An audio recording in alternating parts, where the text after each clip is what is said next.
কোরআন নাজিল করে 1450 বছর পূর্বে আহলে ওয়াসওয়াসা থেকে বাঁচার একটা দোয়া শিখাইছেন। দোয়াটা শিখতে রাজি আছেন তো? যখনই দেখবেন আইসাই ফেতনা করবে তখনই দোয়াটা পড়বেন। আল্লাহ বলেন কুল আউযু বিরাব্বিন নাস মালিকিন, এই সূরা মনে আপনারা পারেন না, ইলাহিন মিন শাররিল আল্লাহ শিখাইছেন বান্দা দোয়া কর, আল্লাহ খান্নাসের ওয়াসওয়াসা থেকে বাঁচাও, খান্নাসের ওয়াসওয়াসা থেকে। এখন প্রশ্ন হলো খান্নাস ওয়াসওয়াসা কোথায় দেয়? আল্লাহ বলেন আল্লাযী ইউওয়াসবিসু আল্লাযী ফি সুদুরিন নাস, যেই খান্নাস আইসা মানুষের অন্তরে ওয়াসওয়াসা দেয়। ওয়াসওয়াসা কোথায় দেয়? এখন প্রশ্ন হলো মানুষের অন্তরে ওয়াসওয়াসা সৃষ্টিকারী খান্নাস শয়তান হয় না মানুষ হয়? আপনি বলবেন আল্লাহ থেকে জবাব দিবেন না। আল্লাহ কি বলেন মিনাল জিন্নাতি। আল্লাহ জানিয়ে দিয়েছেন মানুষের অন্তরে ওয়াসওয়াসা সৃষ্টিকারী খান্নাস শুধু জিন রূপে শয়তান হয় না, বরং মানুষ হয়। ওই পার্থক্য আছে। ওই জিন রূপী খান্নাসের তুলনায় 1000 কোটি গুণ ভয়ানক হলো ওই মানুষ রূপী খান্নাসটা। কিভাবে দলিল দেব? জিন রূপী খান্নাস আপনার মনে ওয়াসওয়াসা দেওয়ার জন্য সৌদি রুমালের ঘুমটা দিয়ে সামনে আসতে পারে, আপনার টিভিতে ঢুকতে পারে, আপনার মোবাইলে ঢুকতে পারে, আপনার মসজিদের খতিব হয়ে আপনার ওয়াসওয়াসা দিতে পারে, আপনার জন্য বই লিখে ধোকা দিতে পারে। কি বোঝা গেল? যেহেতু ওই জিন রূপী খান্নাস আপনার সামনে সরাসরি আসতে পারে না, আপনার জন্য বই লিখে আপনার মনে ওয়াসওয়াসা সৃষ্টি করতে পারে না, আপনার মাহফিলের বক্তা হয়ে আপনার মনে ওয়াসওয়াসা সৃষ্টি করতে পারে না, আপনার ভাইকে আপনার বিরুদ্ধে লাগিয়ে দেওয়ার জন্য আপনার টিভিতে ঢুকতে পারে না, কিন্তু ওই মানুষ রূপী খান্নাসটা আপনার মাহফিলের বক্তা হয়ে মসজিদের খতিব হয়ে আপনার জন্য বই লিখে আপনার টিভিতে ঢুকে আপনার মোবাইলে ঢুকে আপনার ভাইকে আপনার বিরুদ্ধে লাগিয়ে দেয়, আপনার আমল বিষয়ে আপনার মনে ওয়াসওয়াসা সৃষ্টি করে দেয়, আপনার তারাবি নামাজ সম্পর্কে ওয়াসওয়াসা সৃষ্টি করে দেয়, আপনার ঈদের জামাত বিষয়ে ওয়াসওয়াসা সৃষ্টি করে দেয়, আপনার নামাজের হাত বাঁধা, আপনার নামাজের দাঁড়ানো, আপনার নামাজের পুরা অবস্থা সম্পর্কে ওয়াসওয়াসা সৃষ্টি করে দিয়ে আলেমদের বিরুদ্ধে আপনাকে খেপিয়ে তোলে, ফকিহদের বিরুদ্ধে আপনাকে খেপিয়ে তোলে, আপনাকে আপনার ভাইয়ের বিরুদ্ধে লাগিয়ে দেয়, আপনার চাচার বিরুদ্ধে লাগিয়ে দেয়, বাবার বিরুদ্ধে সন্তানকে লাগিয়ে দেয়। যেহেতু ওই মানুষ রূপী খান্নাসটা সরাসরি এসে আপনার সাথে এরকম ধোঁকাবাজি প্রতারণা ওয়াসওয়াসা দিতে পারে, এই জন্যই মানুষ রূপী খান্নাসটা জিন রূপী খান্নাসের তুলনায় 1000 কোটি গুণ বেশি ভয়ানক। মানুষ রূপী খান্নাস ছোট ভয়ানক না বড় ভয়ানক? তো 3 শায়েখ বিন মাদানী, কয় শায়েখ বিন মাদানী? 3 শায়েখ বিন মাদানী পান বিক্রেতারে বলল, তুই তাবলীগ করিস? হ্যাঁ তাবলীগ করি। তোর তো নামাজ হয় না। তোর কি হয় না? সারাদিন কি করে আমাদের নামাজ এই ওয়াসওয়াসা দেয় কি দেয় না? কই এত কথা বলে কোনো লাভ আছে? তোদের তো নামাজই হয় না, আমাদের নাকি কি হয় না? কি আমার এখন ওই 3 শায়েখ বিন মাদানী বলে যে আজকে তোর সাথে বহস করবো। আজকে তোর সাথে কি করবো? গল্প, শুধু গল্প হিসেবে বলতেছি না, শেখার জন্য বলতেছি। কি বললো? বহস করবো। এখন এই পান বিক্রেতা বলে, ভাই আমি তো অত কিছু বুঝি না, সাধারণ মানুষ। বাকি আলেমরা আমারে বলছেন কোরআন আর সহিহ হাদিসের বাহ্যিক শব্দ দিয়ে 2 রাকাত নামাজ পড়া যায় না। তো তুমি যদি কোরআন এবং হাদিসের বাহ্যিক শব্দ দিয়ে 2 রাকাত নামাজ আজকে আমারে দেখা দিতে পারো, তাহলে আমি আহলে হাদিস হয়ে যাবো। ঠিক না? সহজ না? আমার হানাফি মাযহাব মানার কোনো দরকার আছে? যদি আমার সবকিছু জিন্দেগির সব মাসালা যদি কোরআন আর হাদিসের বাহ্যিক শব্দ থেকে পাই, মাযহাব মানার কোনো দরকার আছে ভাই আমার? ঠিক প্রশ্নকার আমিন জোরে বলতে হবে না আস্তে বলতে হবে? এখন এই পান বিক্রেতা বলে আমার নবী তো আধা দিন আনে, আমাদের নামাজ আধা। আমাদের নামাজ কি ইমামের পিছনে আমিন জোরে বলা আস্তে বলা থেকে শুরু হয় না, তাকবীরে তাহরিমা থেকে? কোত্থেকে শুরু হয় ভাই? ওই পান বিক্রেতা বলে আলোচনা হবে তবে তাকবীরে তাহরিমা থেকে। কোত্থেকে শুরু হবে?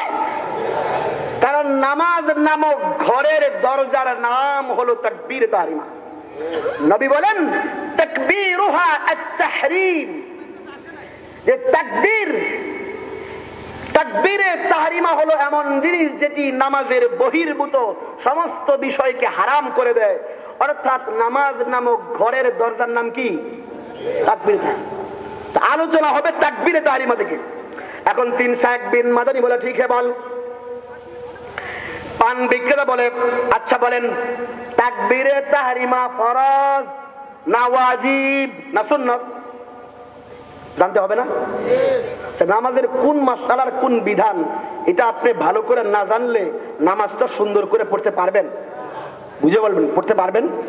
কোনটা ফরজ কোনটা ওয়াজিব কোনটা সুন্নাত এগুলো জানতে হবে না ভাই? বুঝে বলবেন, জানতে হবে না? এখন 3 শায়েখ বিন মাদানী, কয় শায়েখ বিন মাদানী? 3 শায়েখ। 3 শায়েখ বিন মাদানী একজন কয় ফরজ। কি ফরজ? পাশের আরেক শায়েখ বিন মাদানী এর গুতা দিয়া কয় তুই ফরজ কইলি কেমনে? ফরজ কি দ্বারা প্রমাণিত? ফরজ কোরআন দ্বারা প্রমাণিত। ফরজ কি দ্বারা প্রমাণিত? কয় ঠিক है। কোরআনের এই যে কোরআন শরীফ আছে, কোরআন শরীফ থেকে একটা আয়াত শোনা দাও। আল্লাহ বলেছেন নামাজের মধ্যে তাকবীরে তাহরিমা ফরজ। এরকম কোন আয়াত আছে? আছে ভাই? এখনো চুপ। কতক্ষণ চুপ করে থেকে হেরে গুতা দিতে, হেরে গুতা দিয়া কয় তুই যে আমার থামাই দিলি, তুই কহ তাকবীরে তাহরিমার হুকুম কি? একই তাকবীরে তাহরিমার হুকুম হচ্ছে সুন্নাত। হুকুম কি? আমার কথা যদি বিশ্বাস না হয় আপনারা ওদের কয়েকটা শায়েখের মোবাইল নাম্বার সংগ্রহ করে আপনারা এক একজনকে জিজ্ঞাসা করে দেখবেন নামাজের এক একটা রুকন। দেখবেন একজনে কেউ ফরজ, আরেকজনে কেউ ওয়াজিব, আরেকজনে কেউ সুন্নাত। আর যদি সংজ্ঞা জিজ্ঞাসা করেন তাহলে এর চেয়ে বড় বিনোদন আর কিছু হতে পারে না। এরা এমন কপাল পোড়া, এরা জীবনেও ফরজ ওয়াজিব সুন্নতের সংজ্ঞাও বলতে পারে না, আর কি জন্য এগুলো বলবে সেটাও বলতে পারে। কারণ হচ্ছে ওরা বকওয়াস করে। দলিল কয়টা? 2টা। কয়টা দলিল বলে? বলে আল্লাহ মানি, নবী মানি, ব্যক্তির মতামত গ্রহণযোগ্য নয়। বলে কি বলে না? বলে কোরআন মানি, হাদিস মানি, ফিকহ মানি। কোরআন এবং হাদিসের কোথাও কি ফরজ ওয়াজিব সুন্নাত শব্দ আছে ভাই? আরে নাই। ইমানের সাথে বলেন আছে? ফরজ ওয়াজিব সুন্নাত মুস্তাহাব মাকরুহে তাহরিমি মাকরুহে তানজিহি মুস্তাহাব ইস্তেহসান এই সমস্ত কোন পরিভাষা কোরআন এবং হাদিসের মাঝে এগুলো ফুকাহায়ে কেরাম ফিকহের ইমামরা উদ্ভাবন করেছেন। কারা উদ্ভাবন করেছেন? উদ্ভাবন করেন বুঝেন তো, বানাইছেন কারা? ফিকহের ইমামরা। কারা?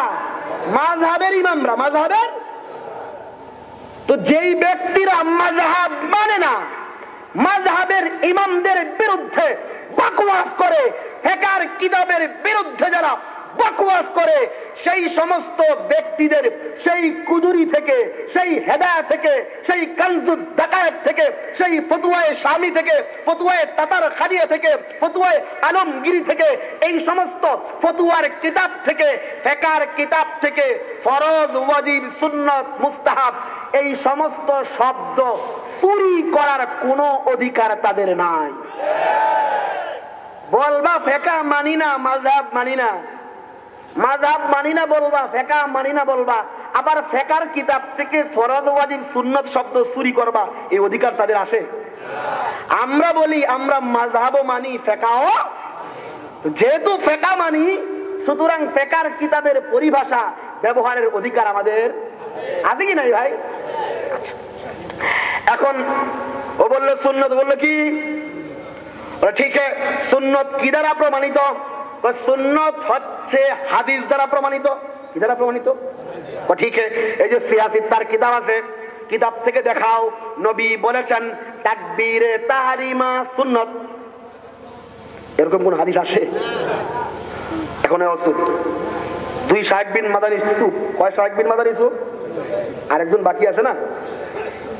3 নম্বর শাহেক বিন মাদানী দুজনকে গুতা দিয়া কয়, তোরা দুজন বেদাতি। তোরা দুজন কি? কেন বেদাতি কেন? কারণ এই জন্য তোরা বেদাতি, আমরা হচ্ছে আহলে হাদিস, আর আহলে হাদিস কা দু উসুল, আতিউল্লাহ ওয়া আতিউর রাসূল। আহলে হাদিস লামাযহাবীদের মূলনীতি হলো দুইটা, আমরা আল্লাহ মানি, নবী মানি, কোন ব্যক্তির মতামতকে মানি।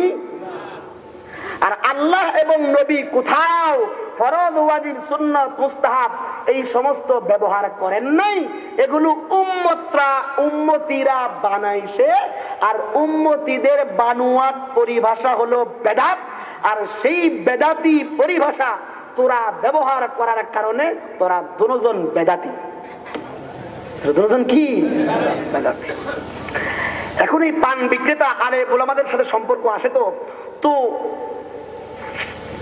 হাদিসের কিতাব বুখারী শরীফ খুলে দেখাইলো অনুবাদ, যেখানে লেখা ইমাম বুখারী রাহমাতুল্লাহ আলাইহি শিরোনাম কায়েম করেছেন, বাবু ইজাবুত তাকবীরে, তাকবীরে তাহরিমা ওয়াজিব হওয়ার অধ্যায়।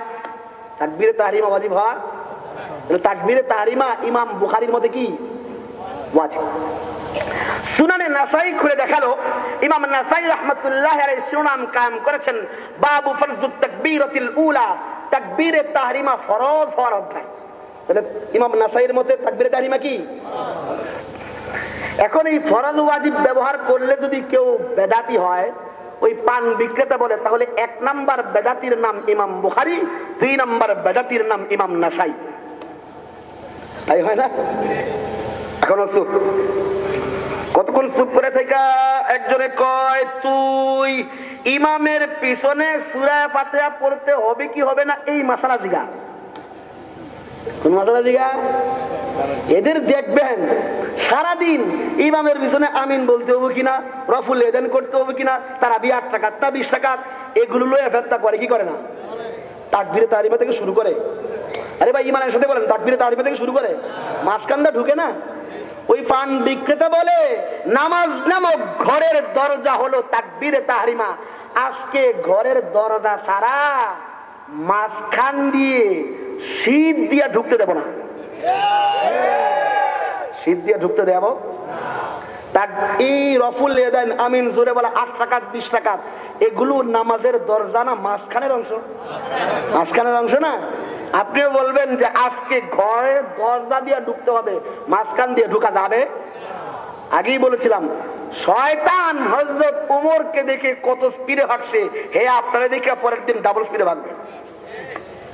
কারণ এদের ওই এলমের দৌড় ওই 4-5টা মাসআলাই, এছাড়া অন্য লেনদেনের মাসআলা একটা জিজ্ঞাসা করে দেখেন, বোম মারলেও একটা মাসআলা বের হবে না।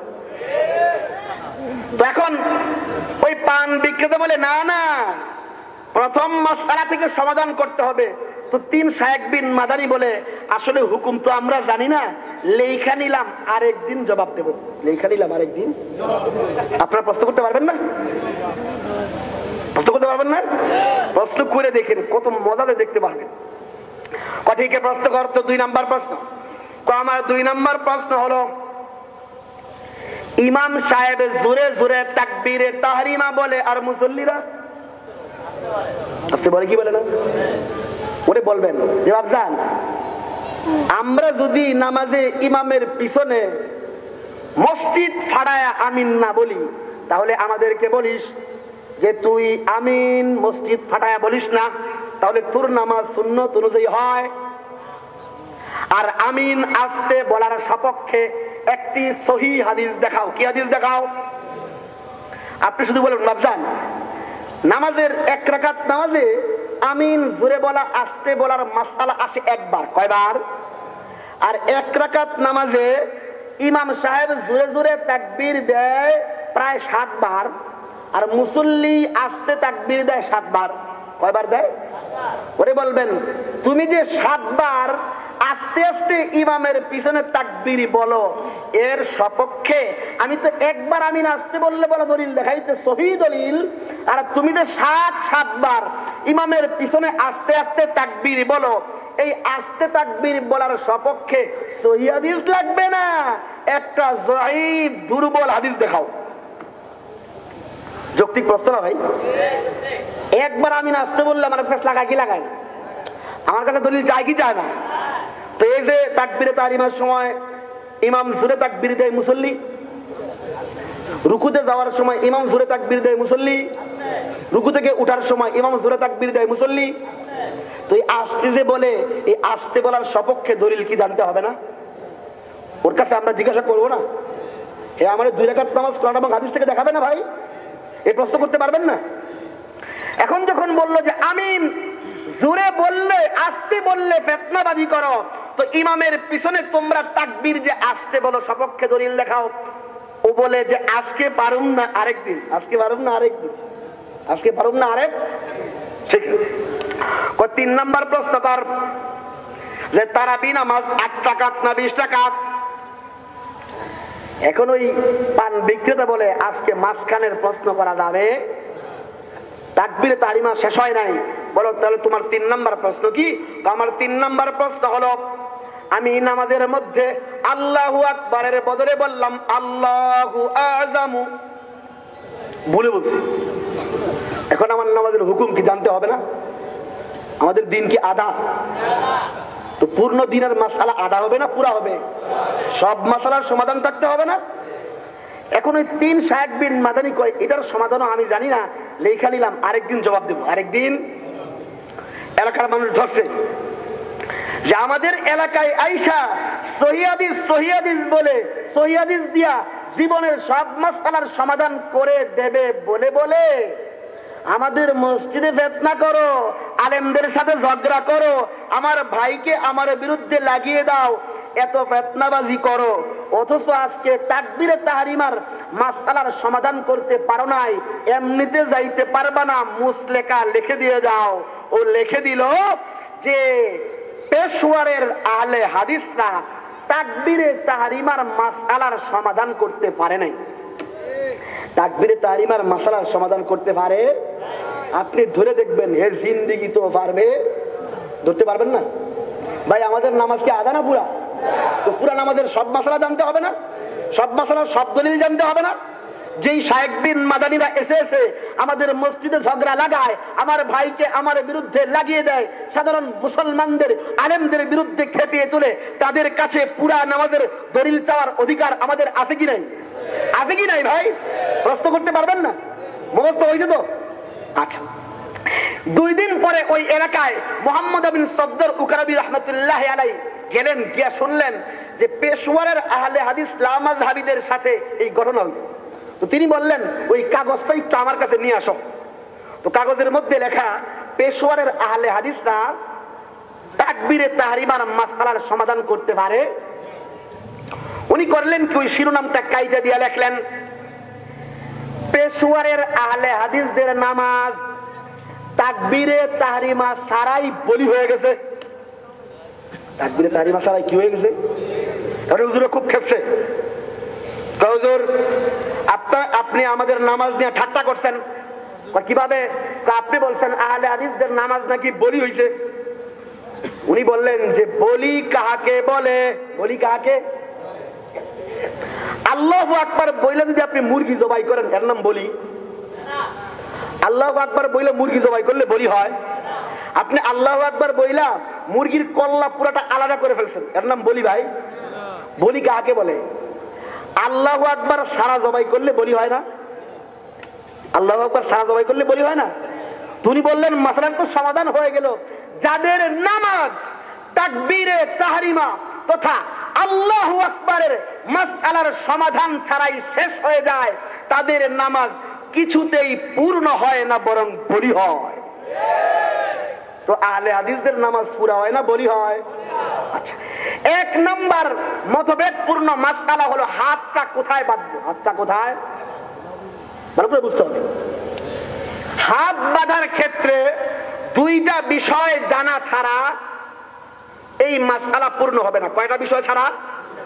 একটা হলো আপনি হাতটা কিভাবে বাঁধবেন, হাতটা কিভাবে, আরেকটা হলো হাতটা কোথায় বাঁধবেন। কয়টা জিনিস হলো? এই দুইটা জিনিস ছাড়া নামাজে হাত বাঁধা পূর্ণ হবে। আপনারা মনে আমার কথা বুঝতেছেন না? বুঝতে কষ্ট হইতেছে? প্রসঙ্গ পরিবর্তন করে ফেলবো? তাহলে আপনারা এই যে মাঝে মাঝে দুই একজন উঠে পড়তেছেন কেন? আমি তো বলছি বেশি করে 11টার মধ্যে 11:30টার মধ্যে শেষ করে দেবো। আধা ঘন্টা বসতে পারবেন তো? উঠবেন না তো? আর আমি লোকজন উঠে গেলে আমি কথা বলতে পারি না। আমার কথা মনে আপনারা বুঝেন না? বুঝতেছেন? এখন হাত বাঁধার মাসআলা বুঝতে হলে দুইটা জিনিস জানতে হবে। কটা জিনিস ভাই? এক নম্বর হলো হাতটা কিভাবে বাঁধবো, হাতটা কিভাবে, আরেকটা হলো হাতটা কোথায় বাঁধবো। কটা জিনিস হলো? এই দুইটা জিনিস ছাড়া, দুইটা জিনিস জানা ছাড়া নামাজে হাত বাঁধা পূর্ণ হবে। আমরা বলি ডান হাতের পাঞ্জা, ডান হাতের পাঞ্জা কি এমনি সোজা রাখলে হয় না, এরকম বাঁকা করতে হয়। তো ডান হাতের পাঞ্জাকে বাম হাতের কবজির উপরে রাখতে হবে, বাম হাতের কবজির উপরে। তাহলে কি শিখাইলাম? হাতটা কিভাবে রাখবো, হাতটা কিভাবে, কোথায় রাখবো। আমরা বলি এইভাবে হাতটা ধরে ছেড়ে দেবেন, যেই জায়গায় যাবে সেইটাই হাত বাঁধার জায়গা। ঠিক আছে না? আধা বললাম না পুরা বললাম? পুরা। এই পুরাটার মাসআলার দলিল আমি পুরা দেব। ওই হুজুরদের দেখবেন ওরা বলবে হাত বুকের উপরে বাঁধো, বুকের উপরে বাঁধো, বুকের উপরে বাঁধো। ওরে বলবেন বাপজান কেমনে বাঁধবো? কয়েক জানি না। কেমনে বাঁধবো জানে? এই জন্য দেখবেন ওদের একজন এভাবে হাত বাঁধে, একজন এইভাবে হাত বাঁধে, একজন এইভাবে হাত বাঁধে, একজন এইভাবে হাত বাঁধে, একজন এইভাবে হাত বাঁধে, একজন এই স্টাইলে বাঁধে। ভুল কথা বলছি? কারণ হে জানে কোথায় বাঁধবে, কিভাবে বাঁধবে জানে। ঘন্টা বুঝেন না? আপনি আমার কথা যদি বিশ্বাস না হয়, ওদের মোহাম্মদপুরের আল আমিন জামে মসজিদে আমি নিজে নামাজ পড়ছি, নিজে দেখে বলতেছি। এরা একজন একজন এই স্টাইল আছে, এই স্টাইল।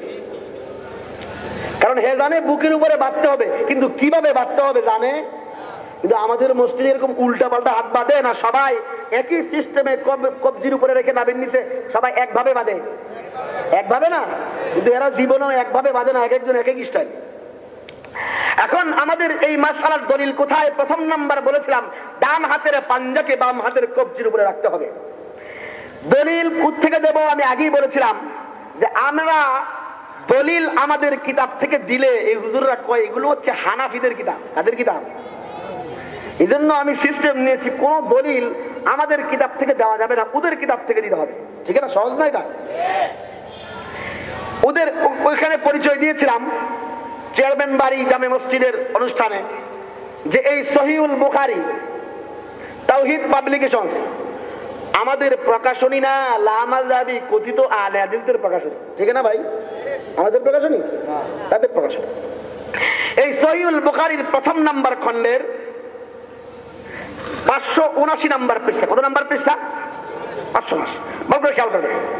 আমি শুধু তাদের লেখা এবারতটা পড়ে শোনা দিই। লেখছেন ওয়া ওয়াদা আলী রাদিয়াল্লাহু তাআলা আনহু কাফফাহু আলা রুসলিহিল আইসার।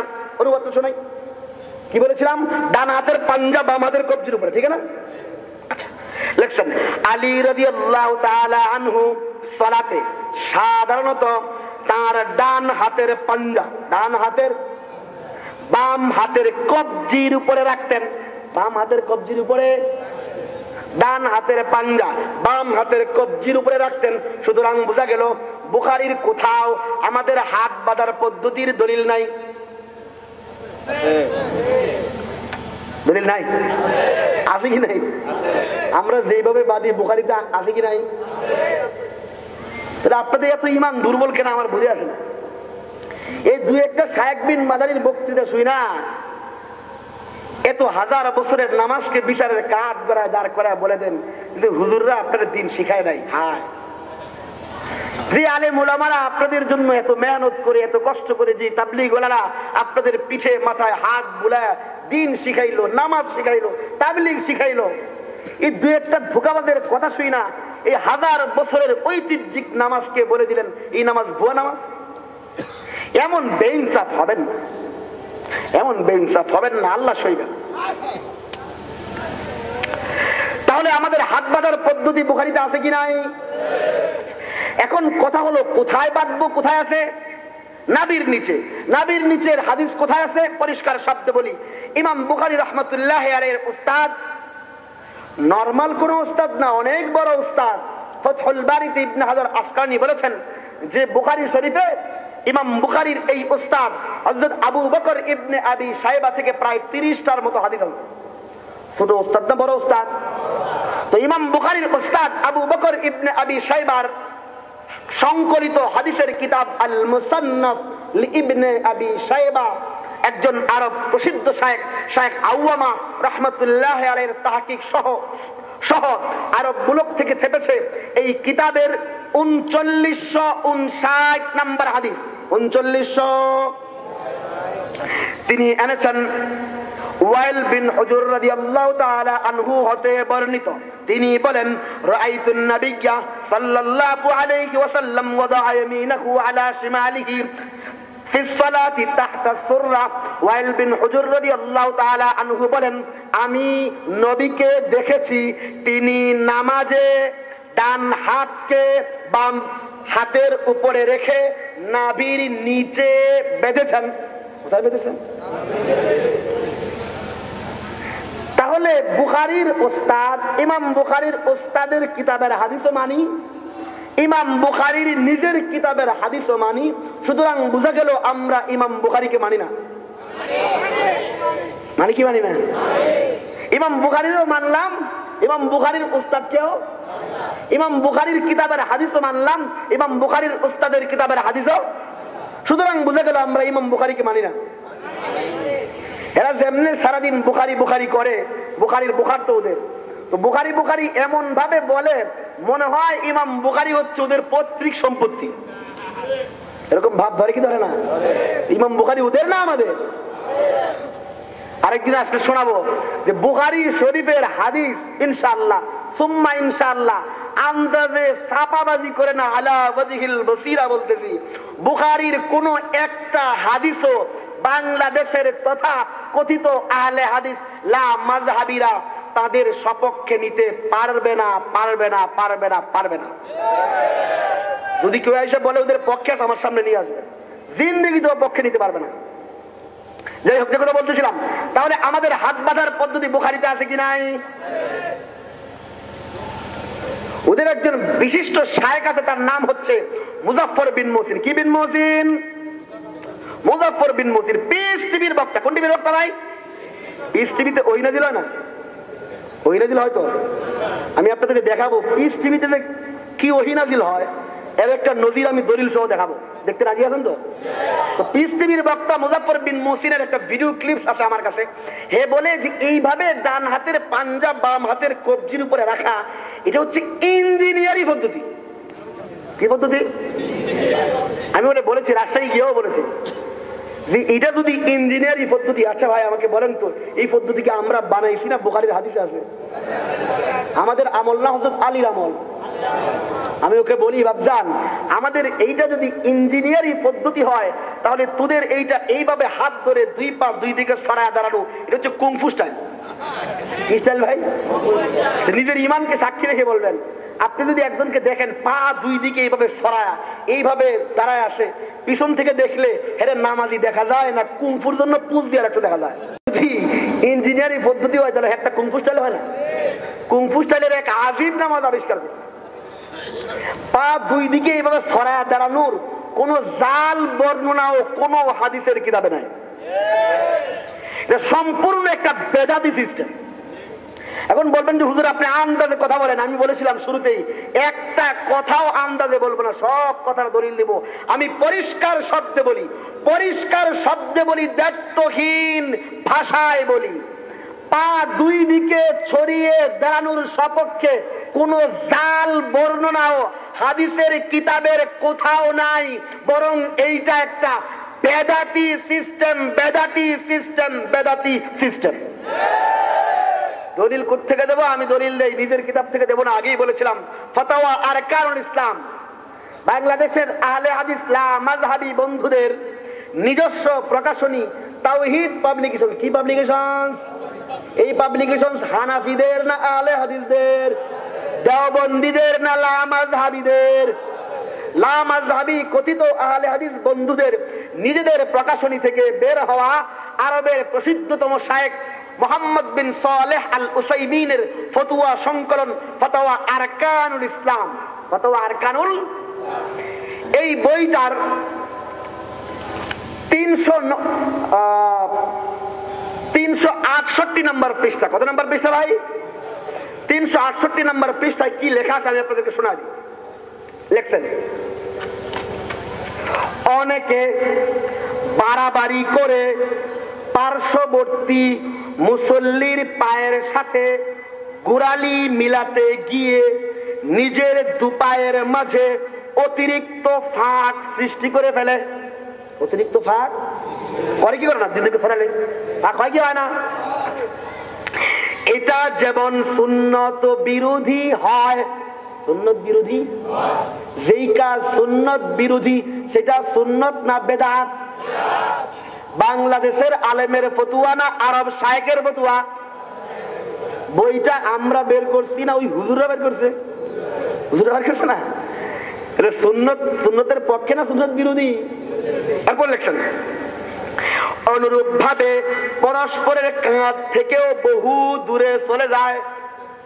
তাহলে এই দুই দিকে পা এইভাবে সরায় দাঁড়ানো এটা সুন্নতি আমল না বেদাতি আমল? আমাদের ফতুয়া না ওদের ফতুয়া? ওদের ফতুয়া। তো যে কথা বলতেছিলাম, তাহলে আমাদের এই যে নাভির নিচে হাত বাঁধার প্রমাণ বুখারী এবং ইমাম বুখারীর উস্তাদের হাদিসের কিতাবের মাধ্যমে প্রমাণিত। এবার আরেকটা কথা ভালো করে শুনে রাখেন, বুখারীর কোথাও বুকের উপরে হাত বাঁধার কোন হাদিস নাই, কোন হাদিস নাই, কোন হাদিস নেই। যেই ব্যক্তি বলবে বুকের উপরে হাত বাঁধার হাদিস বুখারীতে আছে, এই ব্যক্তি চোখ বন্ধ করে আপনি সুনিশ্চিত ভাবে বলে দিবেন এই লোকটা হচ্ছে এই সমাজের 1 নাম্বার মিথ্যুক। কারণ মিথ্যুক ছাড়া এমন মিছা কথা কেউ বলতে পারে? কিন্তু আল্লাহ একখান জবান দিছে, এই জবানটা নাড়া দেই, ভিতরের বাতাসে ধাক্কা লাগে, সেই বাতাস বাইরের বাতাসে ধাক্কা লাগে, একখান আওয়াজ হয়, আমরা শুনি। এইভাবে জিহ্বা নাড়ায়া নাড়ায়া মৃত্যু পর্যন্ত মিছা কথা বলার ক্ষমতা আল্লাহ দিছেন কি দেন নেই? দলিল তো নাই, কিন্তু মিছা কথা কোয়া যায় না? যায় কি যায় না ভাই? আপনাদেরকে দেখায়, ওই যুবকদেরকে বলি, বাপজান আমাদের শত্রু মনে করো, আমাদেরকে তুমি মনে করো যে তোমরা আমরা তোমার শত্রু। ইন্না লিল্লাহি ওয়া ইন্না ইলাইহি রাজিউন। এদেশের আলেম ওলামা তোমাদের দুশমন। আরে তুমি যখন শেষ রাত্রের গভীরে তুমি ঘুমিয়ে থাকো, সেই মুহূর্তে এই বাংলার জমিনে অসংখ্য উলামায়ে কেরাম আল্লাহ আল্লাহ জিকির করে, আল্লাহর রাহে কপালটা ঠেকিয়ে চোখের অজর ধারায় পানি বর্ষণ করে তোমার হেদায়েতের জন্য এদেশের আলেমরা দোয়া করে। এদেশের অসংখ্য পীর মাশায়েখরা যখন তুমি ঘুমের ঘোরে তুমি শুয়ে থাকো, ঘুমের ঘোরে অচেতন হয়ে থাকো, এই মুহূর্তে অসংখ্য পীর মাশায়েখ বুজুর্গরা শেষ রাত্রে উঠে তোমার মুখে যেন দাড়ি উঠে, তোমার মাথায় যেন টুপি উঠে, তুমি যেন সুন্নতের পাবন্দ হয়ে যাও, তুমি যেন তাহাজ্জুদ গুজার হয়ে যাও, আল্লাহওয়ালা হয়ে যাও। এই জন্য চোখের পানিতে নিজের গাল ভিজা ভিজা তোমার জন্য দোয়া করে। আর তুমি সেই সমস্ত উলামা মাশায়েখ পীর মাশায়েখদের এরকম দু একটা বাটপার ধোঁকাবাজের রেফারেন্স পড়ে পড়ে আইসা বলে দিলা আলেমরা দিন বুঝে নাই, আলেমরা হাদিস বুঝে নাই, তোমারে ধোঁকা দিচ্ছে। এরকম বেইনসাফ হবে না, এরকম বেইনসাফ হলে আল্লাহ সইবেন, আল্লাহ সইবেন। আমি ওই যুবকদেরকে বলি, বাপজান এক নজর দেখো, তোমার ওই শায়েখরা তোমাকে সহিহ হাদিসের নামে কি পরিমাণ উল্লু বানাইছে, একটু এক নজর আমি সেই যুবকদেরকে দেখাতে চাই। তাদের এই সহিহুল বুখারী আমি আগেই বলেছিলাম, লা মাযহাবি কথিত আহলে হাদিস বন্ধুরা নিজেদের প্রকাশনী থেকে বের করেছে এবং এই বইটার ভূমিকায় লিখছে। ইতিপূর্বে বাংলায় অনেক বুখারী বের হয়েছে, কথা ঠিক, কিন্তু মাযহাবি হুজুররা বাড়ি করছে, তো এই জন্য মাযহাবি হুজুররা টিকা টিপ্পনি লিখতে গিয়ে প্রচুর জালিয়াতি করছে। প্রচুর কি করছে? এই জন্য আমরা সহিহ হাদিসের অনুসারীরা সহিহুল বুখারীর সহিহ অনুবাদ বের করলাম। সহিহ অনুবাদ, এখন এই সহিহ অনুবাদের কিছু সহিহ জালিয়াতি আমি দেখাইতে চাই। দেখতে পাচ্ছেন তো সহিহ জালিয়াতি। আমি পরিষ্কার শব্দে বলেছিলাম বুকের উপরে হাত বাঁধার কোন হাদিস বুখারীতে মিশা কথা করার সুযোগ আছে কি নাই? দেখেন কিরকম মিশা কথা কয় সৌদি রুমালের ঘোমটা দিয়ে আইসা আমি আপনাদেরকে দেখাই। আমি হাদিসটা এই কিতাব থেকে দেখাবো যেটা ওরা বুকের উপরে হাত বাঁধার দলিল দেয়, এরপরে বিচার আপনাদের হাতে দেব, আপনারা বলবেন এটা বুকের উপরে হাত বাঁধার দলিল কিনা। ঠিক আছে না ভাই? মনোযোগ দিয়ে শুনেন হাদিস। সহিহুল বুখারী তাওহীদ পাবলিকেশনস প্রথম নাম্বার খণ্ড 357 নাম্বার পৃষ্ঠা। কত নাম্বার পৃষ্ঠা ভাই? হাদিসটা শুনেন, ভালো করে খেয়াল করতে হবে। হাদিস আছে আন সাহাল বিন সাদ রাদিয়াল্লাহু তাআলা আনহু قال كان الناس يؤمرون ان يضع الرجل اليد اليمنى على ذراعه اليسرى। অনুবাদ লিখছেন, ভালো করে খেয়াল করতে হবে।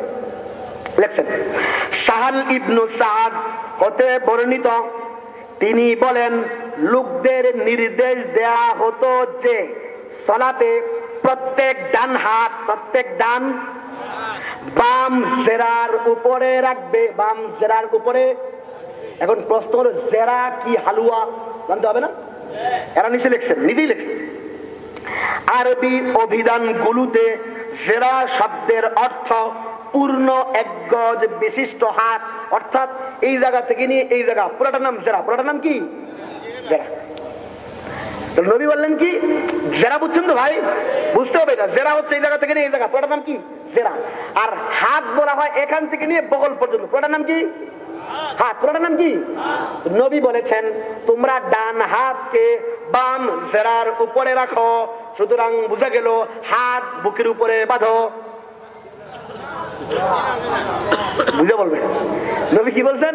তোমরা ডান হাতকে, ডান হাত তো না, হাত হচ্ছে জায়গা থেকে জায়গা, আর জেরা হচ্ছে এই জায়গা থেকে।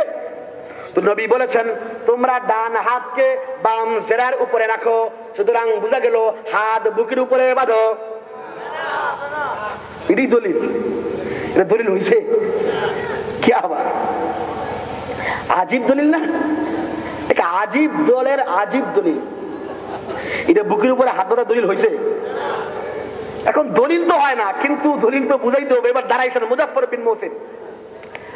মুজাফফর বিন মহসিন তার এই জাল হাদিসের কবলে রাসূলুল্লাহ সাল্লাল্লাহু আলাইহি ওয়াসাল্লামের সালাত আদায়ের পদ্ধতি বইয়ের, সালাত বইয়ের মাঝে সে লিখছে যে কোন ব্যক্তি যদি তার ডান হাতকে পুরা জেরার উপরে রাখে, পুরা জেরার উপরে রাখে, তাহলে হাতটি বুকের উপর ই চলে আসে, বুকের উপর ই। ওদের আরেক সাহেব কাজী ইব্রাহিম সাহেব ঠিক একই ধোকা দিচ্ছে, ওর ভিডিও ক্লিপ আমার কাছে আছে। ওই হুজুরে কয় যে আর বাচ্চারি করছে। কাজী ইব্রাহিম কয় যে এক হচ্ছে নাবির নিচে হাত বাঁধার একটা হাদিস আছে ওই সুনানে বাইহাকিতে। আচ্ছা, আমি কি আপনার সুনানে বাইহাকি নামের কোন কিতাবের রেফারেন্স দিচ্ছি হাত বাঁধার ক্ষেত্রে? সুনানে বাইহাকিতে হাত বাঁধার একটা দুর্বল হাদিস আছে, ওইটা আমরা ভুলেও এক নাম্বার দলিল হিসেবে দেই। দলিল তো এক নম্বরে বুখারী, দুই নম্বরে বুখারীর উস্তাদের কিতাব, ঠিক আছে না, হাত বাঁধার ক্ষেত্রে। কিন্তু ধোঁকা দেওয়ার জন্য বলে যে হাত বাঁধার একটা পদ্ধতি আছে, হচ্ছে ওই ডাবের নিচে হাত বাঁধার হাদিস একটা আছে সুনানে বাইহাকি, তো ওটা দুর্বল। আর একটা উপরের হাদিস আছে ওইটা হাসান, আর বুকের উপরে হাত বাঁধার হাদিস হচ্ছে বুখারী। এটা বুকের উপরে হাত বাঁধার হাদিস হয়েছে ভাই? আচ্ছা, এখন ও একই কথা ওই কাজী ইব্রাহিম সাহেব বলে। কাজী এত বড় কাজী, এ বলে যে হাত যদি পুরোটার উপরে রাখা হয় তাহলে বুকের উপরই চলে আসে। আপনি নিজে একজন পরীক্ষা করে দাঁড়া দেখেন তো ভাই, একজন দাঁড়া দেখান, সবাই দেখান, একজন দাঁড়া দাঁড়া দেখেন, একজন দেখান, ধরে দেখেন, দাঁড়া দেখেন, একজন দাঁড়া দেখেন, দেখেন এইভাবে পুরোটার উপর রাখে, ছেড়ে দেন, পুরোটার উপর রাখে। ভাই হাতটা কি এইভাবে পুরোটার উপরে রাখলে বুকের উপরে আসে না পেটের উপরে আসে? কোথায় আসে ভাই? তাহলে এই হাদিস যদি হাত বাঁধার দলিল হয় তাহলে বুকের উপরে হাত বাঁধার দলিল থাকে না, পেটের উপরে হাত বাঁধার দলিল হয়? কি আবার? শুধু তাই না, দুই নম্বর ধোঁকা আপনাদেরকে কি দিছে? ধোঁকা হচ্ছে যে নবী বলছেন জেরা, নবী বলছেন কি জেরা তো এই জায়গা থেকে এই জায়গা, তো সুতরাং পুরা জেরার উপরে হাত রাখতে হবে। পুরা জেরার উপরে নবী পুরা হাত বলছেন না, হাত বলছেন কি বলেন নাই? তাহলে হাত এইটা যদি পুরা হয় তাহলে এটা পুরা হবে না? হবে কি হবে না? তাহলে কি সিস্টেম হবে? এই সিস্টেম। এটা যদি পুরা ধরতে হয়, এটা পুরা ধরতে হবে না? হাদিস কি একাধিক না একই হাদিস? একই হাদিস না ভাই? তাহলে একই হাদিসের একটা যদি পুরা হয়, পূর্ণ হয়, আর একটা পূর্ণ হবে না? সিস্টেম এরকম হবে না? এটা আরেক স্টাইল হয়ে যাবে, এটা কুংফু স্টাইল পার করে দিবে না হাদিসটাই। কে আবার এটা বুকের উপরে হাত ধরা দলিল হয়েছে?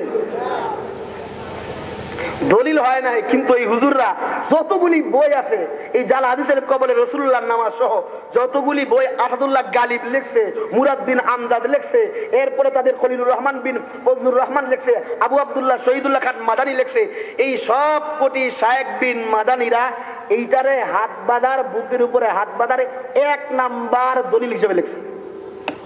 তাহলে 1 নাম্বার দলিল দিতে গিয়ে 1 নাম্বার মিশা কথা কইছি কি কয় নাই?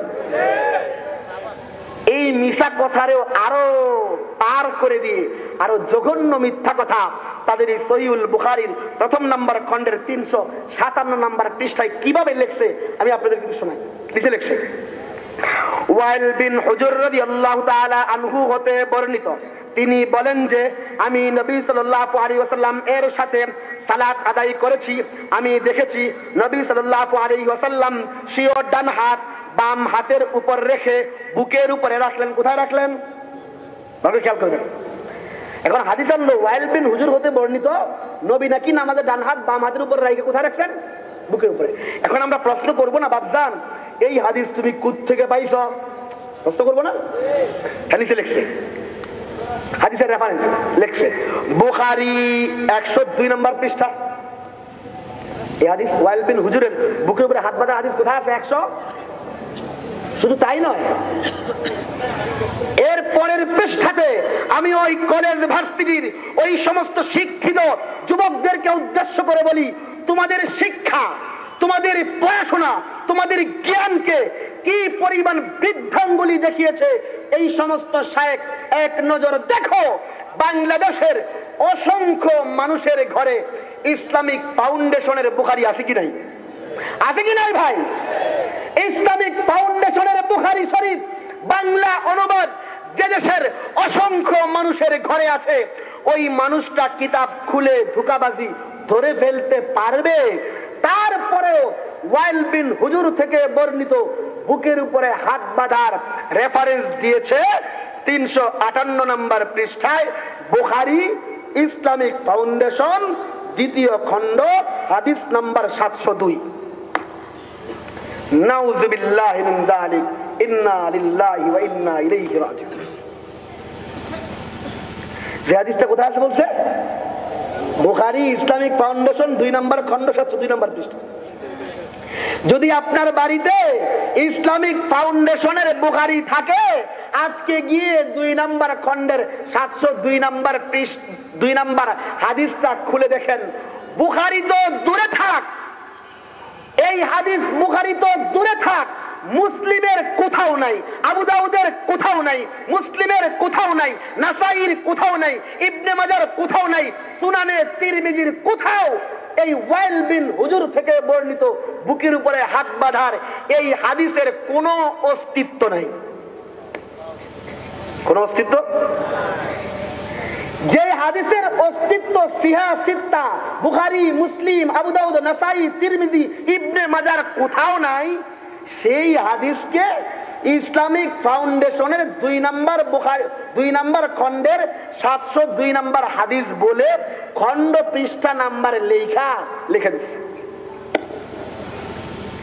এই সমস্ত রেফারেন্স পড়ে পড়া আমাদের কলেজ ভার্সিটির ছেলেরা, সহজ সরল ছেলেরা আইসা আলেমদের সাথে ঝগড়া করে কি করে না ভাই? অথচ এই হাদিস বুখারীতে আছে।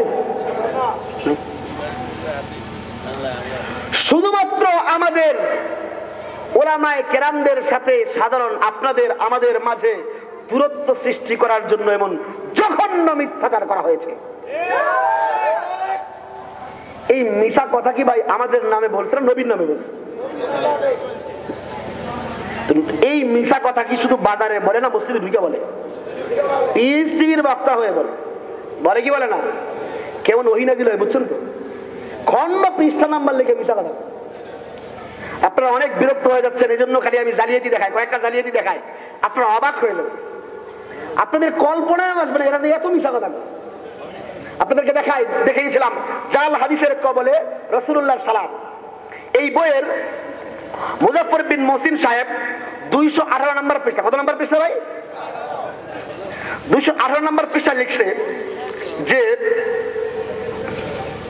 ইমাম আহমদ সম্পর্কে নাবির নিচে ও উপরে দুই ধরনের কথা এসেছে। ইমাম আহমদ বিন হাম্বল থেকে নামাজে হাত বাঁধার ক্ষেত্রে কয় ধরনের কথা আসছে ভাই? দুই ধরনের। মূলত তা সন্দেহযুক্ত। মূলত তা কি? মানে উনি যে কোন জায়গায় হাত বাঁধছে এটা জানা যায় না, কি এটা সন্দেহযুক্ত। এখন এই কথা কে বলছেন? লিখছে যেমনটি দাবি করেছেন কাজী আবু ইয়ালা আল ফার। কাজী আবু ইয়ালা নাম হলো আল ফাররা, জাহেল লিখছে আল ফার। তাহলে কি লিখলো ভালো করে বুঝতে হবে। লিখছে যে কাজী আবু ইয়ালা আল ফাররা বলছেন আহমদ বিন হাম্বল থেকে হাত কি নাবির উপরে বাঁধবে না নিচে বাঁধবে এই বিষয়টা সন্দেহযুক্ত। এই বিষয়টা কি ভালো করে জানা যায় না। এখন কথা হচ্ছে কাজী আবু ইয়ালা আল ফাররা এই কথা কোথায় লিখছেন আমরা জিজ্ঞাসা করবো না? নিচের টিকাতে লিখছে আল মাসাইলুল ফিকহিয়া প্রথম নাম্বার খণ্ড, আল মাসাইলুল ফিকহিয়া প্রথম নাম্বার। এবার আমরা একটু দেখি আসলে কাজী আবু ইয়ালা আল ফাররা মাসাইলুল ফিকহিয়া গ্রন্থে কি কি লিখেছেন। এই যে আমার হাতে যে কিতাব দেখতেছেন এই কিতাব হলো এই কাজী আবু ইয়ালা আল ফাররা এর আল মাসাইলুল ফিকহিয়া প্রথম নাম্বার খণ্ড। অর্থাৎ এই কিতাবের রেফারেন্স দিয়া মুজাফফর বিন মহসিন লিখছে কাজী আবু ইয়ালা আল ফাররা বলছেন যে ইমাম আহমদ বিন হাম্বল থেকে নাবির উপরে বাঁধবে না নিচে বাঁধবে এই কথা ভালো করে জানা যায়, বলেছেন কাজী আবু ইয়ালা আল ফাররা। এখন আমরা দেখি কাজী আবু ইয়ালা আল ফাররা আসলে কি বলছেন। এই আল মাসাইলুল ফিকহিয়া সংকলক হলেন কাজী আবু ইয়ালা আল ফাররা। কি লিখেছেন? 166 নম্বর পৃষ্ঠা, প্রথম নাম্বার খণ্ড 166 নম্বর পৃষ্ঠা লিখছেন واختلفت في أي موضع يضع يديه فنقل الفضل بن زياد أنه يضع اليمين على الشمال تحت السرة। যে হযরত আহমদ বিন হাম্বল থেকে হাত কোথায় বাঁধবে এই বিষয়ে মতভেদ আছে, তবে তার একজন নিকটতম ছাত্র ফজল ইবনে জিয়াদ বলেন যে তিনি ডান হাতকে বাম হাতের উপরে রেখে তাহতা সুররা নাবির নিচে বাঁধতেন। কোথায় বাঁধতেন? এরপর লিখছেন ওহুয়া ইখতিয়ারুল খিরাকি। হাম্বলি মাযহাবের একজন বড় ইমাম খিরাকিও একই বিষয়কে পছন্দ করেছেন, অর্থাৎ হাতটা কোথায় বাঁধবে। এরপরে কাজী আবু ইয়ালা আল ফাররা বলেন ওহুয়া আসাহু, এইটাই ইমাম আহমদ বিন হাম্বল থেকে সবচেয়ে বিশুদ্ধ, সবচেয়ে। কাজী আবু ইয়ালা আল ফাররা বলতেছেন আহমদ বিন হাম্বল থেকে হাত কোথায় বাঁধবে এই বিষয়ে মতভেদ থাকলেও কাজী আবু ইয়ালা বলেন সবচেয়ে বিশুদ্ধ হলো নাবিটা হাতটা কোথায় বাঁধা। আর সে বলল এই মুজাফফর বিন মহসিন বলল কাজী আবু ইয়ালা আল ফাররা বলছেন যে আহমদ বিন হাম্বল থেকে হাত কই বাঁধবে এটা সন্দেহযুক্ত। কত বড় মিথ্যা কথা! সত্য বললো না ধোঁকা দিল ভাই। এই রেফারেন্স পড়ে পড়ে এই সমস্ত যুবকেরা মসজিদে আইসা ব্যাখ্যা করে কি করে না? আমরা কি বলবো এই যুবকদের? শুধু বলি ইন্না লিল্লাহি ওয়া ইন্না ইলাইহি রাজিউন। শুধু এই হাত বাঁধাকে নিয়ে, এই হাত বাঁধা নিয়ে আরো কি পরিমাণ মিথ্যাচার, ধোঁকাবাজি, জালিয়াতি তারা করেছে। আমি আরেকটা জালিয়াতি দেখায় শেষ করে দিচ্ছি, আপনারা বিরক্ত হয়ে যাচ্ছেন। পিস টিভির আরেকজন প্রসিদ্ধতম আলোচক, তার নাম হলো আবু আব্দুল্লাহ শহীদুল্লাহ খান মাদানী। আবু আব্দুল্লাহ শহীদুল্লাহ খান, ওরে আপনারা দেখবেন যারা টিভি দেখেন, পিস টিভি দেখবেন, চেহারা গম্ভীর ভাবে সৌদি রুমালের ঘোমটা দিয়ে জুব্বা একখান গায়ে দিয়ে ভাব ধরে বসে আইসা পিস টিভিতে পিস ঝাড়ে। কত বড় পিস ঝাড়ে একটু আমি আপনাদেরকে দেখাই। এই সহিহ হাদিসের নামে কেমন সহি মিশা কথা কয়। তার লিখিত বই ইসলামী মৌলিক নীতিমালা সহ মাসনুন সালাত ও দোয়া শিক্ষা। কোন টিভির আলোচক ভাই? আবু আব্দুল্লাহ শহীদুল্লাহ খান মাদানী। এই শহীদুল্লাহ খান মাদানী সাহেবের এই বইয়ের হানাফিদের নামাজের বই না সহিহ হাদিসের নামাজের বই? কোন হাদিসের ভাই? সহিহ হাদিসের নামে কি বলবেন? শহীদ আলী। দেখেন এই বইয়ের 82 নম্বর পৃষ্ঠা। কত নম্বর পৃষ্ঠা ভাই? 82 নম্বর পৃষ্ঠা। লেখছে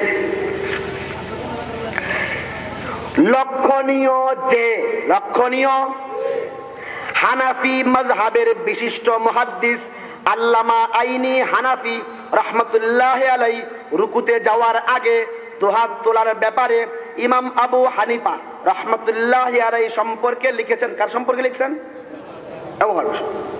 ইমাম আবু হানিফা হতে বর্ণিত যে তা রফুল ইয়াদান ত্যাগ করলে গুনাহ হবে। কি লিখছে? ইমাম আবু হানিফা হতে বর্ণিত রুকুতে যাওয়ার সময় রফুল ইয়াদান হাত না উঠাইলে ব্যক্তি কি হবে?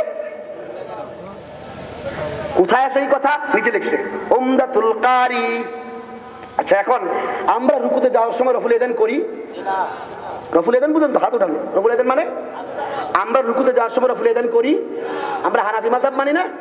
কারণ সে কি লিখলো যে এই হুজুররা হানাফি মাযহাব মানে, অথচ হানাফি মাযহাবের ইমাম সাহেব ইমাম আবু হানিফা বলতেন ব্যক্তি যদি রুকুতে যাওয়ার সময় হাত না উঠায় তাহলে সে গুনাহগার হবে।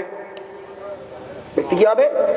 আচ্ছা, এখন এই লেখাটা যখন কেউ পড়বে, একদম কিতাবের রেফারেন্স দিয়ে লিখছে, এইটা পইরা ইসা এই সাধারণ লোকেরা আলেমদের সাথে রাগারাগি করবে কি করবে না? আলেমরা কয় হানাফি মাযহাব মানে, অথচ তাদের মাযহাবের ইমামের কথা মানে। আলেমদের সম্পর্কে খারাপ ধারণা হবে না ভাই? আলেমদের সাথে ঝগড়া করবে কি করবে না? আমি আপনাদেরকে দেখাই, সে রেফারেন্স দিল উমদাতুল কারি। কোন কিতাবের দিল ভাই? উমদাতুল কারি। আমি আপনাদেরকে দেখাই উমদাতুল কারি কিতাবের মাঝে আসলে কি লিপিবদ্ধ করা আছে। এই সেই উমদাতুল কারি শরহে সহিহুল বুখারী, এই কিতাবটি আল্লামা বদরুদ্দিন আইনি রাহমাতুল্লাহি আলাইহি বুখারী শরীফের ব্যাখ্যা করতে গিয়ে লিখেছেন। তো এই কিতাবের রেফারেন্স দিয়ে বলছে যে ইমাম আবু হানিফা কি বলছেন? রুকুতে যাওয়ার সময় রফুল ইয়াদান না করলে কি হবে? গুনাহ। আপনাদেরকে দেখাচ্ছি উমদাতুল কারি 5 নম্বর খণ্ড। কত নম্বর খণ্ড ভাই? 5 নম্বর খণ্ডের 9 নম্বর পৃষ্ঠা তিনি লিখছেন ওয়াফিত তাওদীহি সুম্মা আল মাশহুর আন্নাহু লা ইয়াজিবু শাইউম মিনার রাফঈ। তাওযীহ নামক গ্রন্থে এসেছে যে প্রসিদ্ধ হলো নিশ্চয়ই কোন প্রকার রফুল ইয়াদান নামাজে ওয়াজিব নয়। কোন প্রকার রফুল ইয়াদান নামাজে এরপর লিখছেন ওয়া হুকিয়াল ইজমাউ আলাইহি, এর উপর ঐক্যমত্য বর্ণনা করা হয়। ওয়া হুকিয়ান দাউদ ইজাবুহু ফি তাকবীরাতিল উলা, তবে দাউদ নামক ফকিহ হতে বর্ণিত যে, ভালো করে খেয়াল করবেন, তাকবীরে তাহরিমার সময় রফুল ইয়াদান করা ওয়াজিব। কোন সময়? কোন সময় ভাই? তাকবীরে তাহরিমার সময় আমরা রফুল ইয়াদান করি কি করি না? করি কি করি না? তো বলতেছেন তাকবীরে তাহরিমার সময় রফুল ইয়াদান করা কি? এরপর লিখছেন ওয়াবিহি ক্বালা ইবনু সাইয়ার বিন আসহাবিনা, হানাফি মাযহাবের মাঝে ইবনু সাইয়ারও একই কথা বলেছেন। ওয়া হুকিয়ান বাযিল মালিকিয়া, কতিপয় মালিকি ফকিরাও একই কথা বলেছেন। এরপর লিখছেন কোন সময় তাকবীরে তাহরিমার কথা চলতেছে? না, রফুল ইয়াদান করার কথা কোন সময়টা চলতেছে? রুকুতে যেতে আসছে তাকবীরে তাহরিমার সময়, তাকবীরে তাহরিমার সময় না? এরপর লিখছেন ওয়া হুকিয়া আন আবি হানিফা, ইমাম আবু হানিফা হতেও বর্ণিত যে মা ইয়াক্তাদিল ইসমা বিতারকিহি, তাকবীরে তাহরিমার সময় রফুল ইয়াদান ছাইরা দিলে ব্যক্তি গুনাহগার হবে। ইমাম আবু হানিফা বললেন তাকবীরে তাহরিমার সময় রফুল ইয়াদান ছাইরা দিলে কি হবে? আর এ লিখছে রুকুতে যাওয়ার সময় রফুল ইয়াদান ছাইরা দিলে কি হবে? সত্য বললো না ধোঁকা দিল? কিতাবে লেখা আছে তাকবীরে তাহরিমার সময় রফুল ইয়াদান ছেড়ে দিলে গুনাহগার হবে, আর ইমাম আবু হানিফার নাম দিয়ে কিতাবের খণ্ড পৃষ্ঠা নাম্বার লিখে এমন জালিয়াতি, এমন মিথ্যাচার করে লিখে দিল ইমাম আবু হানিফা নাকি বলেছেন রুকুতে যাওয়ার সময় রফুল ইয়াদান না করলে গুনাহগার হবে। এই মিশা কথা কি দুর্বল হাদিসের নামে বলে না সহিহ হাদিসের নাম? কে আবার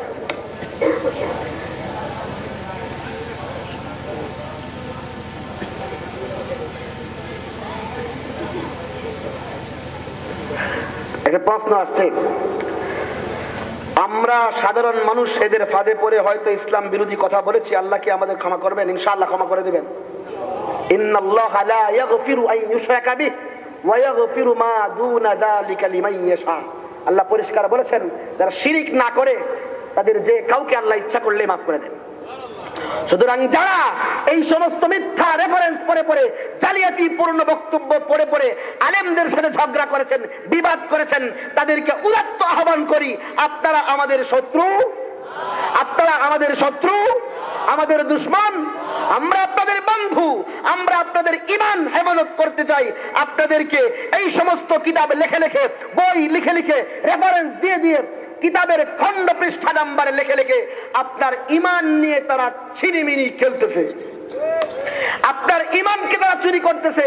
এই জন্য আপনারা বন্ধু হয়ে বলি, ওই সমস্ত শায়েখরা আপনার এলাকায় এসে যেন কোনোভাবেই ফিতনা করতে না পারে।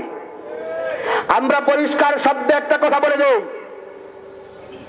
আল্লাহর কসম করে বলি, আল্লাহে বিল্লাহে তাল্লাহে, আল্লাহর কসম করে বলি, আমরা যেই পদ্ধতিতে নামাজ পড়ি, যেইভাবে নামাজে দাঁড়াই, যেইভাবে রুকু করি, যেভাবে সেজদা করি, এই পদ্ধতির কোন একটা পদ্ধতি যদি কোরআন এবং হাদিসের খেলাফ হয়, যদি কোরআন এবং হাদিসের খেলাফ হয়, আল্লাহর কসম করে বলি সাথে সাথেই সেই আমল ছেড়ে দেব। ঠিক না ভাই? আমরা ইমাম আবু হানিফার কাছ থেকে বেতন পাই, মাসে মাসে বেতন দেয়, জমিন তো লেগে দেয়, জমির একখান লেগে দিছে, গুলশানে একখান প্ল্যাট লেগে দিছে, মনে হয় লেগে দিছে ভাই। আমরা তো পরিষ্কার শব্দে বলি, একজন ইমাম আবু হানিফা না, লক্ষ কোটি ইমাম আবু হানিফা, হাজার কোটি ইমাম আবু হানিফার বক্তব্য যদি একদিকে হয় আর আমার নবীর কথা যদি আরেক দিকে হয়, আমি বলবো, আমি এই লক্ষ কোটি ইমাম আবু হানিফার বক্তব্যকে ডাস্টবিনে ফেলে দিয়ে বলবো, আমার নবীর কথা আমার গলার মালা। কিন্তু কথা হলো, ইমাম আবু হানিফা রাহমাতুল্লাহ আলাইহির পথ নির্দেশনায় আমরা কোরআন এবং হাদিস ভিত্তিক যেই আমল করতেছি, ওই আমলটা ভুল, আমাদের সামনে আইসা প্রমাণ করে দেখাও। ঠিক না ভাই? একটা সহজ কোনো কথা আছে? যদি আপনাদের এলাকায়, আপনাদের মসজিদে, আপনাদের কোন স্থানে এই সমস্ত ব্যক্তিরা, এই শায়েখ বিন মাদানীরা এমন মিথ্যাচার করে, এরকম দাজ্জালিপূর্ণ রেফারেন্স দিয়ে দিয়ে মিথ্যাচারপূর্ণ ওয়াসওয়াসা সৃষ্টি করতে চায়, তাহলে তাদের সামনে বুক টান করে বলবেন, যদি আমাদের নামাজ ভুল হয়, যদি আলেমরা আমাদেরকে ভুল নামাজ শিক্ষা দিয়ে থাকে, আলেমরা আমাদেরকে ধোঁকা দিয়ে থাকে, তাহলে জরুরত থাকলে, তোমার তো দলিলের অভাব নাই, তুমি দাবি করো তোমার সবকিছু সহিহ হাদিস দ্বারা প্রমাণিত, কোরআন দ্বারা প্রমাণিত, তাহলে তুমি মায়ের বাবার বৈধ সন্তান হলে উলামায়ে কেরামের সাথে, আলেমদের সাথে, উলামায়ে হকের সাথে বসে এই সমস্ত মাসআলার সমাধান আগে করে আসো। আলেমদের সাথে না বসে, আলেমদের সাথে আলোচনায় না বসে এই এলাকায় কোন প্রোগ্রাম, কোন অনুষ্ঠান, এই সমস্ত হাদিসের নামে জালিয়াতিকারী, হাদিসের নামে মিথ্যাচারকারী, এই সমস্ত দাগাবাজ ধোঁকাবাজদের কোন অনুষ্ঠান এই এলাকায় হতে দেওয়া হবে না, হবে না, হবে না।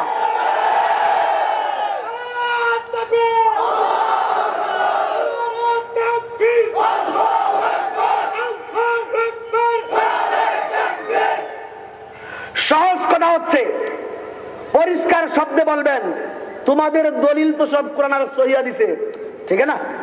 ওরা সারাদিন বলে আমাদের নামাজ নাকি সব দুর্বল হাদিস দ্বারা প্রমাণিত, বলে কি বলে না?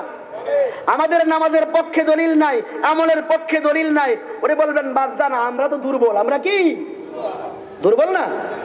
তা আমাদের দুর্বল, আমাদের দলিল দুর্বল, হাদিস দুর্বল, তাহলে আমাদের সামনে বসতে তোমার এত ভয় কেন? বুঝলি, বলে যে মায়ের মুড় দিতে পারে, তাহলে বলে দিবেন ঠিক হ্যাঁ, আজকে লিখে দিয়ে যাও, তোমার বাড়িতে, তোমার নিজের ঘরে, তোমার আস্থানায়, তোমার মাদ্রাসায় গিয়েও ওলামায়ে কেরাম বসতে রাজি আছে। এর চেয়ে সহজ করে কথা বলতে পারে? পরিষ্কার কথা না? কারণ এই নামাজ, এই ইবাদত, এই সমস্ত আমল, এটা কি আমার পৈতৃক সম্পত্তি? এগুলো জোর করে ধরে রাখার জিনিস। ভুল হলে ছেড়ে দেবো না ভাই? আমরা কবরে যাবো না? কবরে যাবো কি যাবো না? আল্লাহর সামনে দাঁড়ায় জবাব দিতে হবে কি হবে না? নামাজ কি দুনিয়া কামানোর জন্য পড়ি না আল্লাহকে খুশি করার জন্য?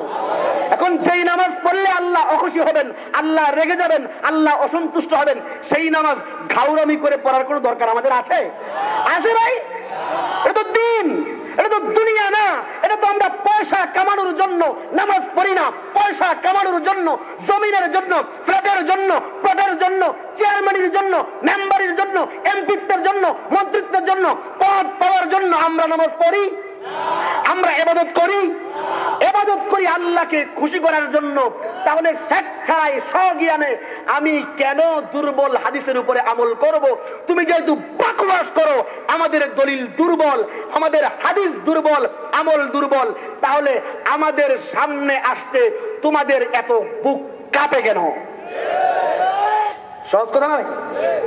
আমাদের সামনে আইসা আমাদের আমলকে ভুল প্রমাণ করে দাও, ঠিক না? সাধারণ মানুষের সামনে কোরআন বুঝে না, হাদিস বুঝে না, তাদের সামনে এই সমস্ত বই লেখে লেখে, বইয়ের রেফারেন্স দিয়ে দিয়ে মিথ্যা কথা বলে কি বলে না? আপনি বুঝবেন এই মিথ্যা?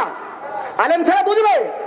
যারা অনেক আলেমও আছেন, যাদের কাছে কিতাব নাই, তিনিও বের করতে পারবেন? তাহলে এইভাবে ভুল রেফারেন্স দিয়ে, মিথ্যা রেফারেন্স দিয়ে, দাগাবাজি করে, প্রতারণা করে আমাদের নামাজকে বিচারের কাঠ গড়ায় দাঁড় করিয়েছো। আলেমদের নামাজ হয় না, ফকিহের নামাজ হয় না, মুহাদ্দিসের নামাজ হয় না, এত বকওয়াস করে বেড়াও। তোমার দলিল আছে, সহি দলিল, তাহলে আমরা সামনে গেলে খাটের নিচে লুকাও কেন? লুকায় কি লুকায় না? সহজ কথা না ভাই? ভাই ঝগড়ার কথা, ভাই বিবাদের কথা। এ আমার মসজিদে ঢুকে বলবে আমার নামাজ হয় না, আমার এলাকায় ঢুকে আমার ভাইকে আমার বিরুদ্ধে লাগাই দিবা তার নামাজ হয় না, করে কি করে না? এই ঝগড়া ফিতনা ফাসাদ করতে আসলে বলতে পারবেন তো যে ফিতনা ফাসাদ করতে আসলে এক নম্বরে কথা, আমার যদি দলিল না থাকে তাহলে আমার আলেমের সামনে প্রমাণ করে দেখাও, ঠিক না ভাই?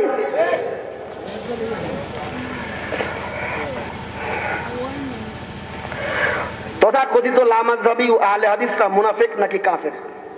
নাউযুবিল্লাহ, কাফের বলা যাবে না, হারাম। মুনাফিকও আমরা বলবো না, আমরা পরিষ্কার শব্দে বলি এই সমস্ত মিথ্যা কথা নবীর নামে বলছে না। আমি ওই দিন আরো দেখাইছিলাম, আজকে আমার কাছে আরো বিশাল বড় হিস্ট্রি আছে। ওরা সহিহুল বুখারীর টিকা লিখতে গিয়ে, আরেকদিন আসলে বলবো, টিকা লিখতে গিয়া খন্ড পৃষ্ঠা নাম্বার লিখে আর মিথ্যা কথা, খন্ড পৃষ্ঠা নাম্বার লেখা। শুধু একজনে না, এদের সব হুজুররাই কাম করে, মানে একজনের চেয়ে আরেকজন স্পেশালিস্ট, মানে প্রতিযোগিতা আছে যে কার চেয়ে কে বেশি মিথ্যা কথা বলে। আজীব, আর বুঝে আসে না এটা। আমি আপনি একটা দেখেলে বুঝবেন যে এরা এক কিতাবে লিখছে যে আবু হাতেম বলছেন এই লোকটা মিথ্যাবাদী, আবু সাঈদ আল আনসারী মিথ্যাবাদী, রেফারেন্স দিল জরহ ওয়াত তা'দীল। ওই কিতাবের মাঝে লেখা আবু হাতেম বলছেন এই আবু সাঈদ আল আনসারী সত্যবাদী। মানে কিতাবে লেখা সত্যবাদী হয়ে লিখে দিছে কি? আবার খন্ড পৃষ্ঠাও ঠিক আছে। এইভাবে কনফিডেন্সের সাথে, আত্মবিশ্বাসের সাথে এরা মিথ্যা কথা কয়, যে মিথ্যা কথা বলার কল্পনাও আমাদের আসে না। এই হিসাবে এরা মিথ্যা বলে, এতে কোনো সন্দেহ নাই। এরপরে আপনি কি হুকুম বলে দেবেন সেটা আপনি বলে দেন, বাকি কাফের বলা কোনোভাবেই জায়েজ হবে না। অবিবাহিত হুজুরের পিছনে নামাজ আদায় করলে সওয়াবের কমতি আছে কিনা? না, কোনো সওয়াবের কমতি নাই, আজীব মাসআলা। বাকি এখানে যেই তাহলে অবিবাহিতরা কি করবে? যে ঈদে আছে, বিয়ে করতে গেলে বলে চাকরি লাগবে, চাকরি করতে গেলে কি বলে? বিবাহিত লাগে। এটা আপনাদের সমস্যা না হলো আলেম ওলামাদের বেশি সমস্যা। ইমামতি করতে গেলে কি কয়? হুজুর কি অবিবাহিত? তাহলে হবে না। এখন বিয়ে করতে গেলে কয় হুজুরের কি চাকরি আছে? তাহলে যাওয়া যাবে না। উভয় সংখ্যা পরে কি বলে না। এখন অবিবাহিত হুজুরের পিছনে নামাজ পড়তে কোনো সমস্যা নাই। বাকি এমনিতেই বলা হয় যে যেহেতু আবার অবিবাহিত আমার উপর রাগ করবেন না, এটা মাসালা বলতেছি যে অবিবাহিতর চেয়ে বিবাহিত, অবিবাহিতের চেয়ে বিবাহিত হওয়া উত্তম, যেহেতু তার মাঝে তাকওয়া বেশি থাকে। যদি বেশি থাকে কিন্তু বর্তমান সময় এরকম বহুত আছে অবিবাহিতের তুলনায় বিবাহিত আর বেশি জঘন্য হয়। এই জন্য এটা আমভাবে হবে না, এটা স্বাভাবিক মাসলা হচ্ছে। স্বাভাবিকভাবে যেহেতু অবিবাহিত মানে বিবাহ করে নাই, তার চোখে অনিরাপদ থাকে। তাবিজ দেওয়াটা শরীয়ত সম্মত কিনা একটা বিষয় খেয়াল করবেন। তাবিজের সাথে মৌলিকভাবে আখিরাতের কোনো সম্পর্ক নেই। একটা জিনিস ভালো করে বুঝবেন, এক হলো দুনিয়া আর এক হলো আখিরাত। এক হলো দুনিয়া আর এক হলো দুনিয়া। আখিরাতের একটা সহজ সংজ্ঞা বুঝবেন, যেই জিনিসের লাভ ক্ষতি আমরা মৃত্যুর আগের সময়ের জন্য চাই, এটার নাম দুনিয়া। এটার নাম কি? আর যেই জিনিসের লাভ ক্ষতি আমরা মৃত্যুর পরের সময়ের জন্য চাই, সেটার নাম কি? কোনটা সহজ না? আচ্ছা, তাবিজ কেউ গলায় ঝুলায় আখিরাতে মুক্তি পাওয়ার জন্য না এর বিপদ কাটার জন্য? বিপদ কি আখিরাতের না দুনিয়ার? তাবিজের সাথে দিন ইসলামের কোন সম্পর্ক আছে? দুনিয়ারই বিষয় না ভাই, সহজ কথায় বুঝবেন। এটা কি দিনের বিষয়? আখিরাতের বিষয়। তাবিজ আখিরাতের বিষয়। তাবিজ গলায় ঝুলায় যে আল্লাহ আমার হাসরের ময়দানের মধ্যে ওই পুল সিরাত পার করে দিবে, এই জন্য ফের মাইয়ের বিয়ে হয় না এই জন্য, তাই না? এরকম বিপদের জন্য করে না? এটা তো দুনিয়ার জন্য। সুতরাং তাবিজ কবজের সাথে মৌলিক ভাবে দিনে শরীয়তের মৌলিক কোন সম্পর্ক, দুনিয়ার বিষয়। আর দুনিয়ার বিষয়ের ক্ষেত্রে একটা মূলনীতি হলো, যতক্ষণ পর্যন্ত ওই দুনিয়ার বিষয়ের মাঝে সরাসরি শরীয়ত নিষিদ্ধ কোন বিষয় না আসে, ততক্ষণ পর্যন্ত ওই কাজটা যায়। ওই কাজটা কি? যেমন শরীয়ত নিষিদ্ধ বিষয় কি? কুফরি কথা। এই তাবিজের মাঝে যদি কুফরি কথা থাকে, তাহলে ওই তাবিজ ঝুলানো জায়েজ হবে। 2 নাম্বার, এই তাবিজ আমাকে মুক্তি দিয়ে দেবে, আল্লাহর কোনো ক্ষমতা নাই, এরকম আকীদা রাখলে জায়েজ হবে। এই আকীদায় প্যারাসিটামল খাওয়া যায় না। প্যারাসিটামল খাওয়া, যেই প্যারাসিটামল আমার জ্বর ভালো করে দিবে, এই আকীদায় প্যারাসিটামল খাওয়া যায় ভাই? প্যারাসিটামল আর তাবিজ কি কেউ এই কারণে ঝুলায় যে এটাই আমাকে মুক্তি দিয়ে দিবে? ছিল না। সুতরাং এটা আহমকি কথা, আর এটাকে শরীয়তের সাথে মিলানোর কোনো অর্থই হয় না, এটা বোকামি কথা। পরিষ্কার বুঝছেন না? তাবিজ শরীয়তের বিষয়, শরীয়তের কোনো বিষয় না। বাংলাদেশে অবস্থানরত আলে হাদিসের অন্যতম ব্যক্তিত্ব ডক্টর মুফতি কাজী ইব্রাহিম নাকি 33 দিনে কোরআন হাফেজ হয়েছে। এটি কতটুকু বিশ্বাসযোগ্য এটা আমি আমি জানি না। অনুগ্রহ করে প্রস্তুতি সম্পর্কে আপনার অভিমত পোষণ করে আমি জানি না। মাযহাব সম্পর্কে কোরআনের কোন জায়গা আছে কিনা? শুরুতে নিয়ত করেছিলাম মাযহাব বিষয়ে একটা কথা বলবো। মাযহাব মানে পথ। মাযহাব মানে কি? আমাদের গন্তব্য কোরআন হাদিস, আর মাযহাব হচ্ছে পথ। মাযহাব হচ্ছে কি? এই মাযহাবের বিষয়ে পবিত্র কোরআনে পরিষ্কার শব্দে এসেছে, ওয়াত্তাবি সাবিলা মান আনাবা ইলাইয়া। সাবিল অর্থ পথ। সাবিল অর্থ কি? মাযহাব অর্থ পথ। আল্লাহ বলেছেন, যে ব্যক্তিরা আমার অভিমুখী, তোমরা তাদের সাবিল, তাদের মাযহাব, তাদের পথ অনুসরণ করো। তাদের পথকে কি করো? আর এই পথটা কিন্তু গন্তব্য হয়। পথ গন্তব্য হয়, পথটা মাধ্যম। পথটা কি? মাযহাব কি আমরা গন্তব্য হিসেবে ব্যবহার করি না, মাধ্যম হিসেবে? আমাদের গন্তব্য মদিনা। গন্তব্য কোথায়? আর মাধ্যম মাযহাব হচ্ছে কুফা। মাযহাব হচ্ছে, আরেক শব্দে বলি, আমাদের গন্তব্য নবী। গন্তব্য মাযহাব হচ্ছে ইমাম আবু হানিফা। মাযহাব হচ্ছে ইমাম আবু হানিফা গন্তব্য। ইমাম আবু হানিফা আমাদের গন্তব্য। শেষ শেষ একটা কথা, শেষ। তাহলে কি বুঝলেন? এই আলোচনা শেষ করে দিচ্ছি। এই হুজুররা হাদিসের রেফারেন্স দিয়ে মিছা কথা কয় কি কয় না? ধোঁকাবাজি দেয় কি দেয় না? সুতরাং এদের কথা শুনে, স্বাভাবিক কথা শুনে বিভ্রান্ত হবেন। আরে বিশেষ করে বিরক্ত হয়ে গেছে অনেক বেশি। নামাজের কাফারা টাকা দ্বারা আছে কিনা, বা কাফারা আছে কিনা? হ্যাঁ, নামাজের কাফারা টাকা দ্বারা আদায় করা যাবে।